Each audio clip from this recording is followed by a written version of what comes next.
This is the Hope Not Note podcast, where we answer your questions and share inspirational stories to fill your soul with hope. Our mission is to empower hope to those who have been plagued by nope. I'm Dr. Dylan Caswell. And I'm Brandy. And we're here to bring you out of the nope and into hope. Welcome to the Hope Not Note podcast. Merry Christmas and happy holidays. We have a special episode for you this Christmas Day. But first, we want to thank you from the bottom of our hearts for tuning in and listening. Whether this is your first episode or you've been a faithful listener since we launched the podcast in 2023, we are so grateful because without your support, we couldn't empower more and more people with hope. You are a massive part of what made 2024 be such an amazing year at Hope Not Nope. This special edition episode shares some of our top moments, fan favorite episodes, and hope stories from 2024. We hope that you enjoy. We actually got to see our book, Hope Not Nope, on a billboard, not just on a billboard, but on a billboard in Times Square, where we know that there's about 100,000 people that go through there day in and day out. What was really cool is that it was like a rainy, monsoony day, and we could have taken that as this play to nope. But instead we were like, man, what an advantage to have gray skies and to have these storms happening, because the billboard was bright and it was yellow, orange background that looked like the sun, and then the light blue of the Hope Not Nope, it captured the entire square. It was so cool to see, like, just the placement of it. Was right near the Father Duffy Monument, and then it was right above the Pele soccer store. So talk about like lifelong athlete and finding hope, and just the line up of these things was awesome. And we also learned that if you stand there long enough looking up at a billboard, the other people around you will start to look at it as well. Exactly. It was awesome. I mean, there's no lie. It was a monsoon. We should have looked at the stats, but I wonder if it was the rainiest day that New York City has had the entire year. Like, it was crazy, pouring down rain, hard rain, nearly the entire day. We were just standing there with our two umbrellas, looking at the billboard whenever it would come across the screen. And it truly was such a cool experience. And, you know, our hope around that is that the people who saw the billboard needed hope that day. And I think, especially in the midst of the hustle and bustle of New York City, in the midst of the weather, the crazy weather that has been, specifically in like March and April, of like really nice and then snow and then rain and all the things, like having this billboard be so bright and electric and about hope. Like, I don't mean to be biased, but there were so many billboards about, oh, buy this product, listen to this song, watch this new movie, whatever. And we even saw some book promotions on different billboards in Times Square as well, but none of them seemed like it was really about hope. None of them really seemed like it was about bettering yourself and becoming the person that you're intended to be.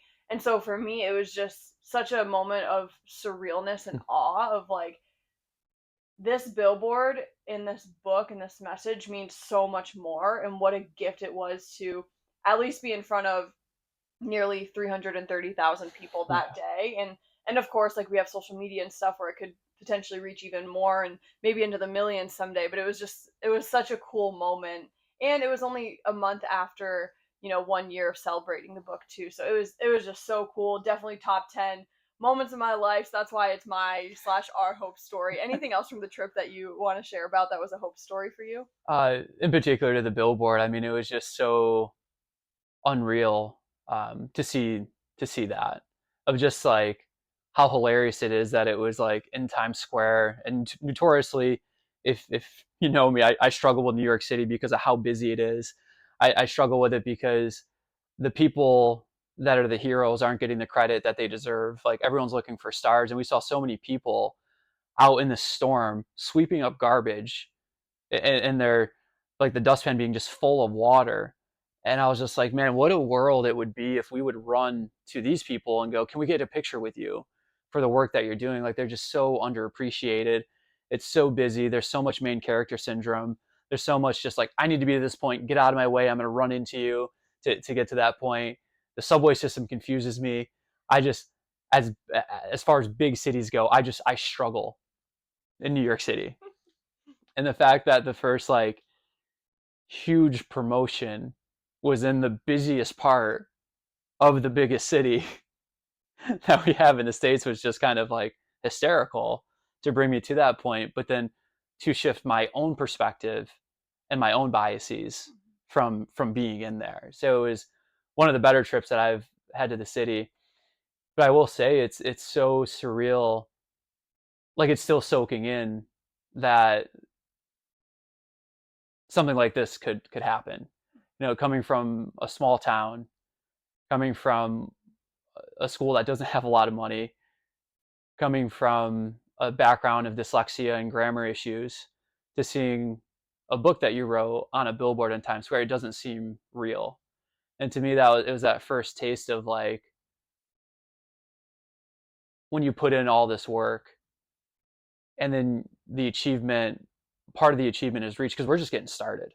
Like we're just getting started with this, but like seeing that, it doesn't set in, it doesn't sink in. It's like, wow, this is incredible, but it fires you up of like, okay, what's the next step? Like, what's that next championship that we're going to win?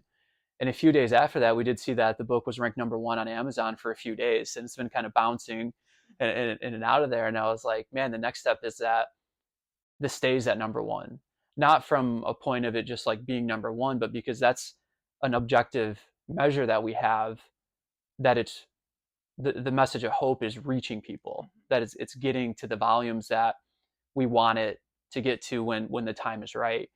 So it was just amazing. If we rely on motivation, we're not going to stay consistent in what we want to achieve. The difference between motivation and discipline is doing that task, doing that action that you may not want to do in order to get the benefit down the road. It's delayed gratification. And we talk about it in the book. How many times are you truly motivated to want to work out versus being motivated to not work out and go in and be comfortable?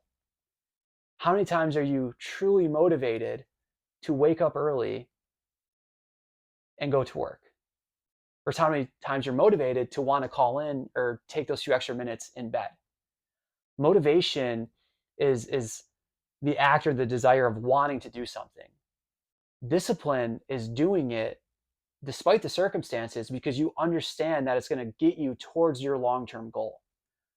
Discipline allows consistency.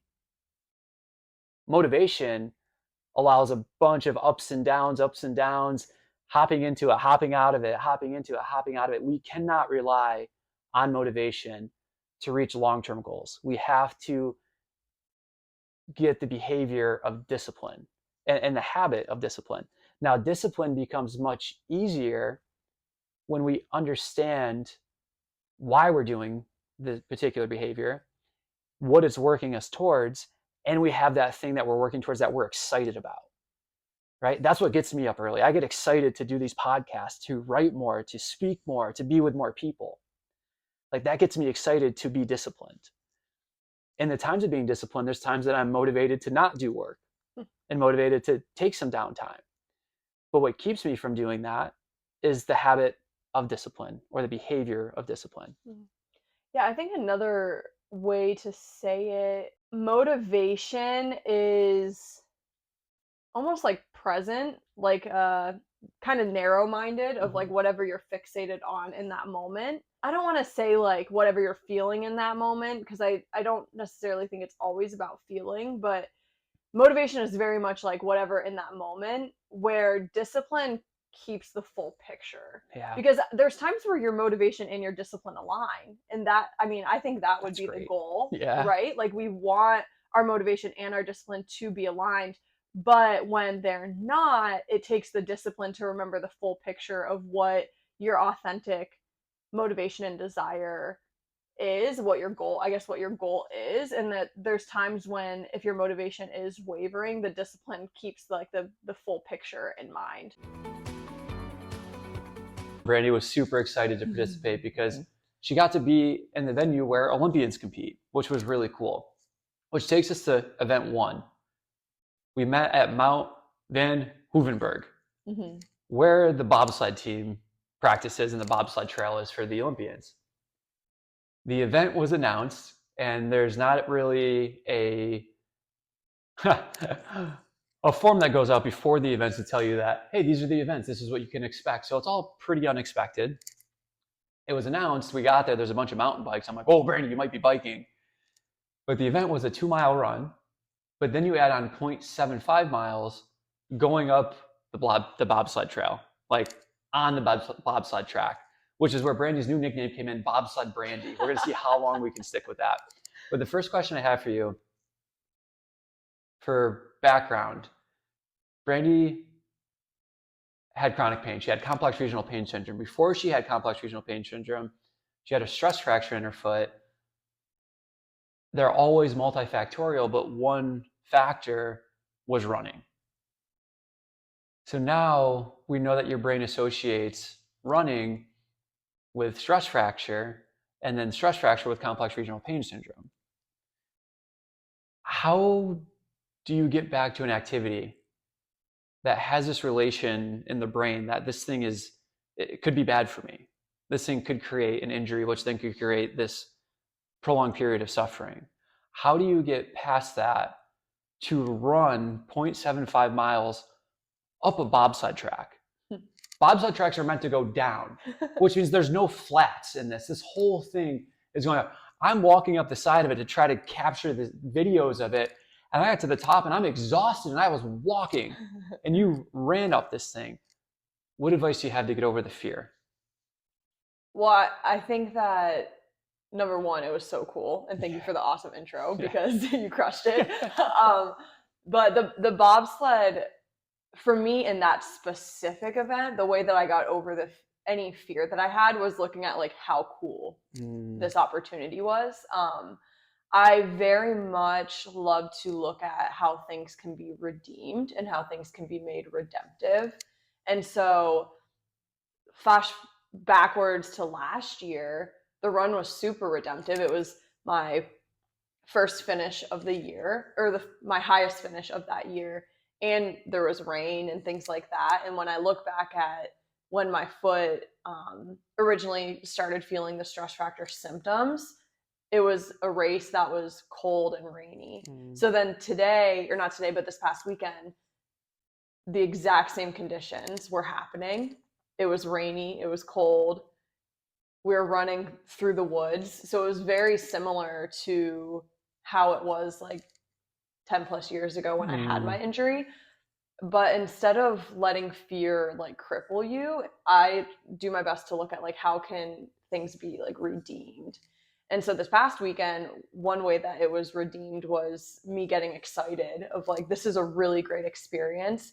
And in all honesty, I also was thinking of my friend who passed away, who I used to run cross country with.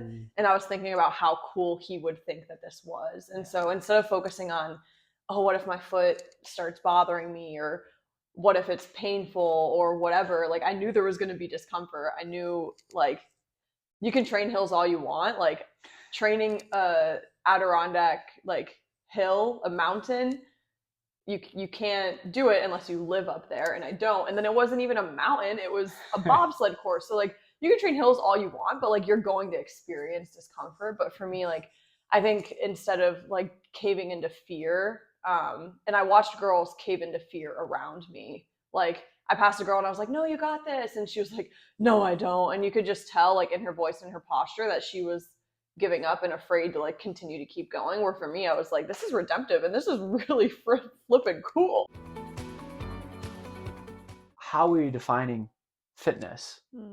And how are you the fittest person in the world? To me, we go back to Charles Darwin's theory, survival of the fittest.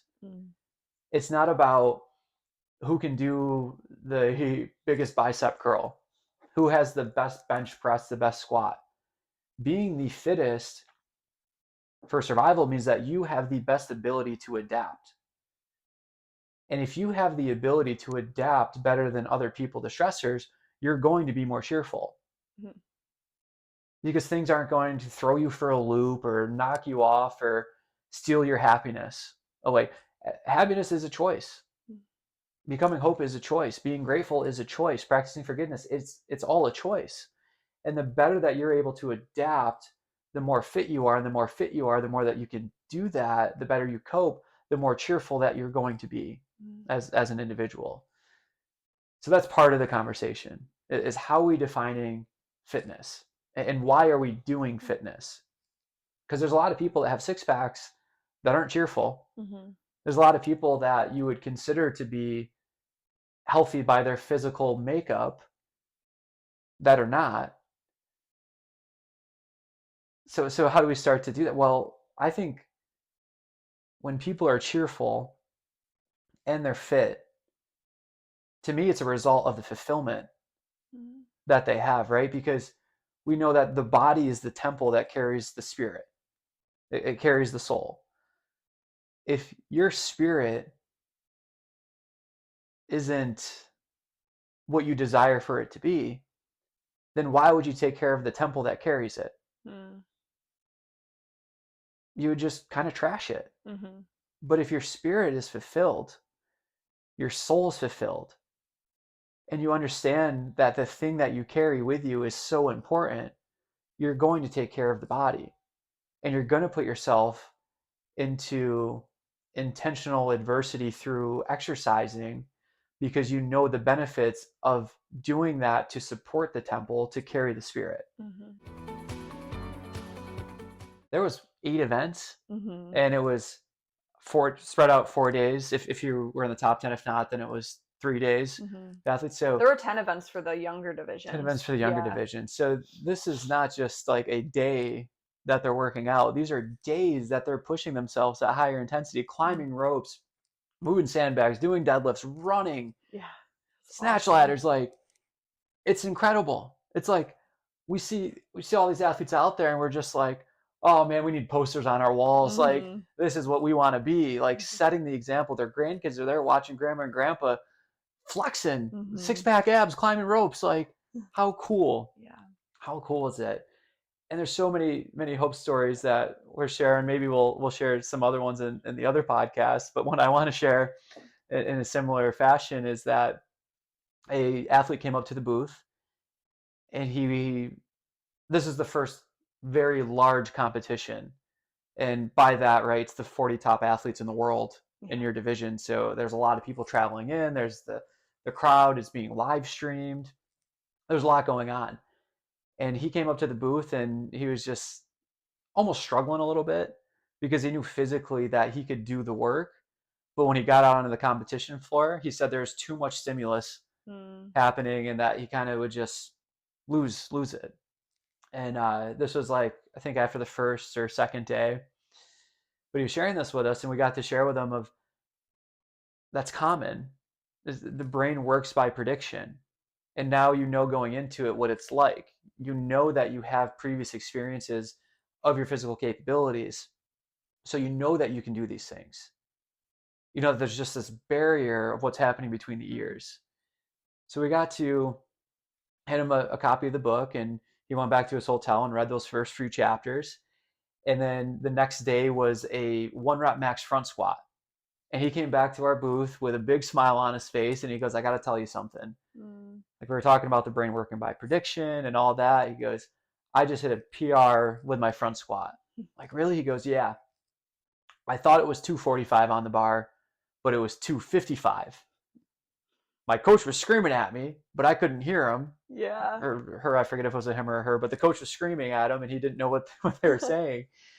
And so he lifted 255 and hit a massive PR for his front squat, because his brain wasn't able to predict that he wasn't capable of doing that. So he came to the table to share that with us and had a big smile on his face. So it was really cool to see being able to serve that person, like, right in that moment. We hope this episode empowered you and encouraged you as we wrapped up 2024. We hope that we can continue to serve you in 2025 as a source of hope and modern science, leading and empowering you to be the athlete and the person that you were created to be. Have an amazing holiday season, and we'll see you in 2025 for a new episode every Wednesday. And remember, Every day is not just a day to be hopeful, it's an opportunity to become hope. The Hope Not Know podcast is meant for educational, informational, and personal development purposes only and does not constitute any health or medical advice. If you're looking for specific advice, connect with us to work with a Hope coach. The Hope Not Know podcast shall not be liable or responsible for any loss or damage allegedly arising from any information or suggestions in this podcast.